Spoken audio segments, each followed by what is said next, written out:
बोलो अम्बरीश महाराज की, बोलो अम्बरीश महाराज की, सुमलता अम्बरीश की, अभिषेक अम्बरीश की.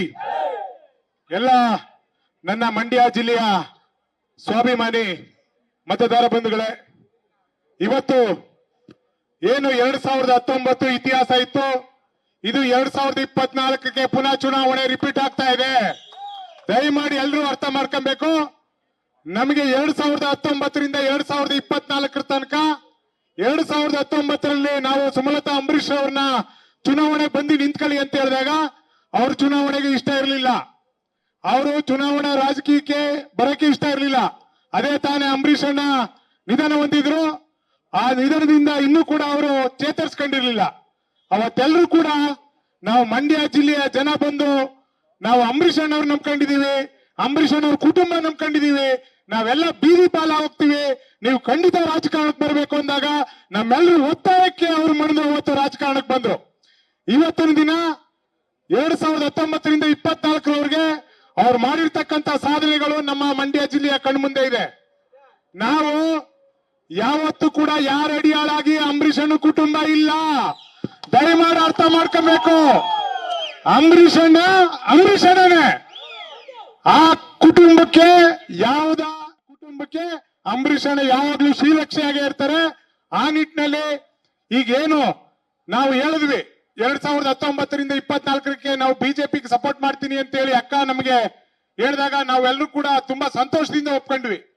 2024ಕ್ಕೆ ಭಾರತೀಯ ಜನತಾ ಪಕ್ಷ ಅವರನ್ನ ಕರೆದು ಚುನಾವಣೆಗೆ ನಿಲ್ಲಿಸುತ್ತೆ, ಮೈತ್ರಿ ಆಗೋಕ್ಕೂ ಮೊದಲೇ ಅವರು ಖಂಡಿತ ಭಾರತೀಯ ಜನತಾ ಪಕ್ಷದ ಅಭ್ಯರ್ಥಿ ಆಗ್ತಾರೆ ಅಂತ ಹೇಳಿ ನಮ್ಗೆಲ್ಲರೂ ಕೂಡ ಆಶಾಭಾವನೆ ಇತ್ತು.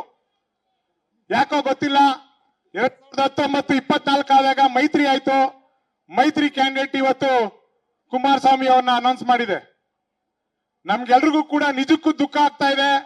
ನಾವು ಭಾರತೀಯ ಜನತಾ ಪಕ್ಷವನ್ನ ಮಂಡ್ಯ ಜಿಲ್ಲೆಯಲ್ಲಿ ಬೆಳೆಸಬೇಕು, ಅದನ್ನ ಉಳಿಸಬೇಕು. ಭಾರತೀಯ ಜನತಾ ಪಕ್ಷನ ಮಂಡ್ಯ ಜಿಲ್ಲೆಯಲ್ಲಿ ಈ ಸಲ ಕಮಲ ಅರಳಿಸಬೇಕು ಅಂತ ಇಡೀ ಮಂಡ್ಯ ಜಿಲ್ಲೆಯ ಜನ ಎಲ್ಲಾ ಕಾತರರಾಗಿತ್ತು. ಆದ್ರೆ ಬಹಳ ನಿರಾಸೆ ಆಗಿದೆ. ಆ ನಿರಾಸೆ ಏನೇ ಆದ್ರೂ ಕೂಡ ನಿಮ್ಮ ಜೊತೆ ನಾವು ಮಂಡ್ಯ ಜಿಲ್ಲೆಯ ಜನ ಯಾವತ್ತೂ ಕೂಡ ಇರ್ತೀವಿ, ಮುಂದೆನೂ ಕೂಡ ಇರ್ತೀವಿ. ನಮಗೆ ಈಗಾಗಲೇ ಹೇಳ್ದಂಗೆ ಎಲ್ಲರೂ ಕೂಡ ಅವರವರ ಅಭಿಪ್ರಾಯವನ್ನ ವ್ಯಕ್ತ ಮಾಡಿದ್ರು. ನಮ್ದೆಲ್ಲರೂ ಒಂದೇ ಕೋರಿಕೆ, ನೀವು ಈ ಸಲ ಚುನಾವಣಾ ಕಾಲದಲ್ಲಿ ನಿಲ್ಬೇಕು.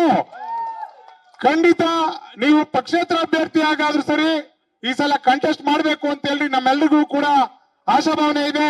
ಯಾಕೆಂದ್ರೆ ಇಲ್ಲಿ ನಿಂತಿರ್ತಕ್ಕಂಥವ್ರು ಅಂಬರೀಶ್ ಅಣ್ಣ ಅವ್ರ ಕುಟುಂಬವನ್ನ ನಂಬ್ಕೊಂಡ್ ಬಂದಿರ್ತಕ್ಕಂಥವ್ರು. ಅಂಬರೀಶ್ ಅಣ್ಣ ಅವರು ಕಳೆದ 30 ವರ್ಷದಲ್ಲಿ ರಾಜಕಾರಣವನ್ನ ಅವರು ನಿಷ್ಠೆಯಿಂದ ಮಾಡ್ಕೊಂಡ್ ಬಂದಂತವ್ರು.